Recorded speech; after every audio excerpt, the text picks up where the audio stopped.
Решение суда с отметкой о вступлении в законную силу о том, что вам решение о нерешении въезда в Российскую Федерацию признано незаконным, отменено. Assalamu alaikum урматтуу Москвада мекендештер, амансыздар, сиздер менен кайрадан эле Москва туугандар. Мына өзүңүздөр көрүп тургандай, кайрадан эле биз баягы өзүбүздүн таанымал болгон юристтердин жаңы офисинде отурабыз. Жаңы офиси айта кетейин, метро Павелецкаянын 3-выходтан чыкканда жакын экен. Чыкканда эле бир 5 мүнөттүк жол. Доордон киресиздер. Большая Пионерская 20 деген даректе турабыз туугандар. Дагы бир жакшы кабар, жакшы жаңылык менен сиздерди тааныштыра кетели. Бул жакта биздин жигитибиз Кыргызстандан, чорный списоктан выдворение болгон экен, өзү да билбептир. Баягы аэропорттон кайткан жеринен азыр иштерин бүтүрүп, соттон толук чечимин чыгарып азыр отурган мезгил экен туугандар. Азыр болгон окуяны өзүдөн бир катар сурап кетели. Кеңири айтып бере бересиң. Арген анда өзүңдү тааныштырып, саламдашып, окуяны баштан айтып кетсең, ошол аэропортко келгенден баштап айтып кете бер. Мен аты жөнүм Бактыбек уулу Арген. 2022-жылы бул Кыргызстандан аялым экөөбүз Москвага келе жатып, анан аэропорттон өткөрүп өтпөй калдык. Мен аялым өтүп кетип, мен өтпөй калдым. Анан ал жерден эч нерсени түшүнгөн жокмун.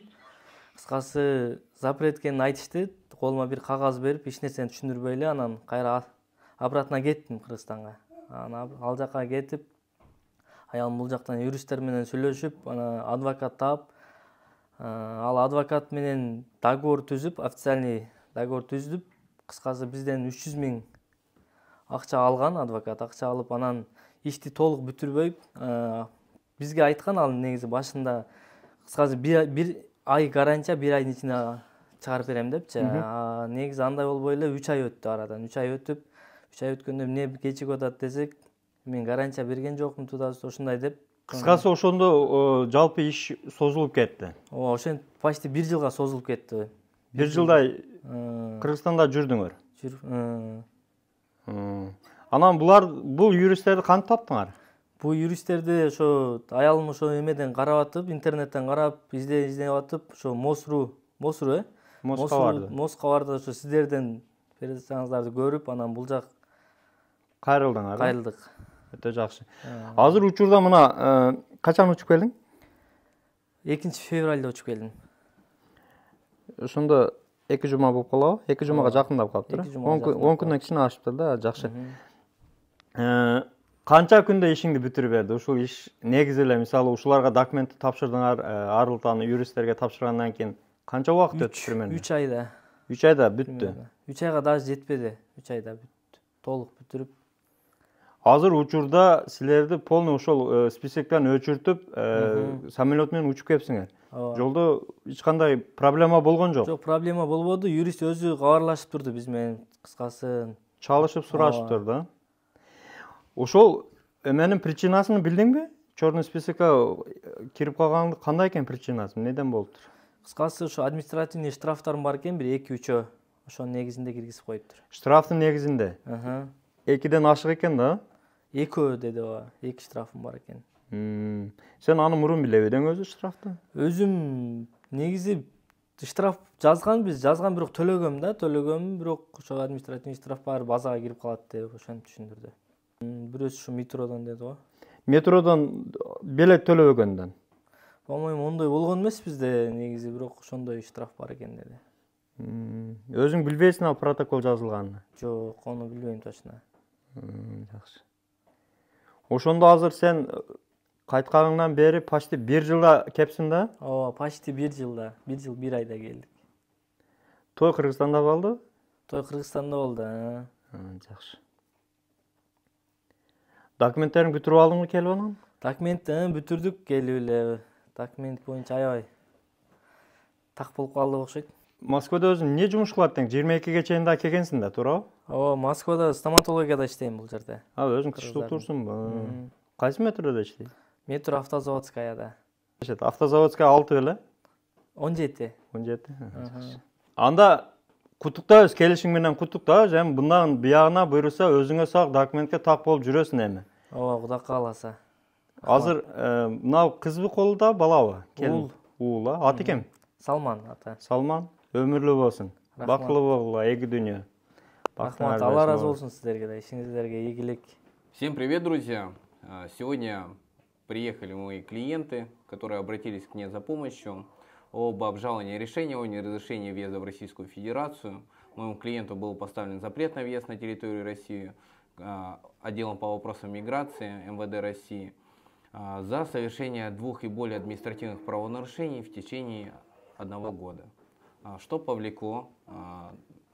Моего клиента привлекли к административной ответственности и дали вроде бы незначительные штрафы в виде наказания 500 рублей.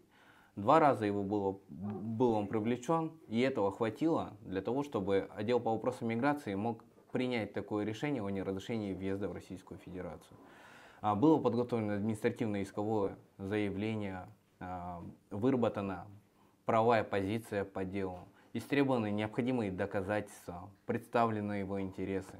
Выиграли суд, это только лишь полдела. Потом целые 30 дней мы ждали, пока оно вступит в законную силу, после чего взял это решение с отметкой о вступлении в законную силу. Такого характера сегодня буду вручать. Было направлено заявление уже в Главное управление МВД России по городу Москве об исключении моего клиента из списка лиц, въезд которого в Российскую Федерацию не разрешен. По результатам рассмотрения мое заявление было удовлетворено. Результат мы сегодня видим. Семья воссоединилась, потому что его супруга, она находилась на территории Российской Федерации. В дальнейшем родился ребенок, и вот сейчас они вместе, то есть семья воссоединилась, что меня очень радует. Сегодня он приехал, я ему рассказал о необходимых обязанностях, которые ему необходимо выполнить на территории Российской Федерации, чтобы не нарушать действующее законодательство и законно пребывать на территории Российской Федерации. Я очень доволен результатом, и если у вас имеются какие-то проблемы правового характера, обращайтесь за консультацией, скажем вам, каким образом необходимо действовать в той или иной ситуации. А своему клиенту хотел бы сказать спасибо за оказанное доверие. Вручаю решение суда с отметкой о вступлении в законную силу о том, что вам решение о неразрешении въезда в Российскую Федерацию признано незаконным, отменено. Вам вручаю, не потеряйте, это важный для вас документ. Спасибо. Все, я очень рад за вас. Андыктан туугандар, эгерде ушундай проблемалар болсо, черный список, 18.8 выдворение, деги эле юристтерге кандайдыр бир суроолор болгон болсо, экранда номерлерди коюп койдук, жазып, кыргызча эле жазсаңыздар, кыздар жооп беришет. Убагында ошол жооп бербеген болсо дагы кыжалат болбоңуздар, алар ошол очередке карап жооп беришет.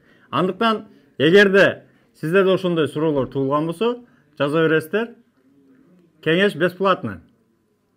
Бөтөн жерде өзүңүздөргө этаат болуңуздар, дайыма аман болуңуздар, туугандар. Урматтуу Москвада мекендештер, эгерде чек арага каттайм десеңиздер, Мухиддинге кайрылсаңыздар болот. Москвадан десеңиздер, черный списоктон текшеришип, до конца өздөрү алып барып, жылуу жумшак барып келесиздер. Документ жагынан дагы өздөрү жардам беришет.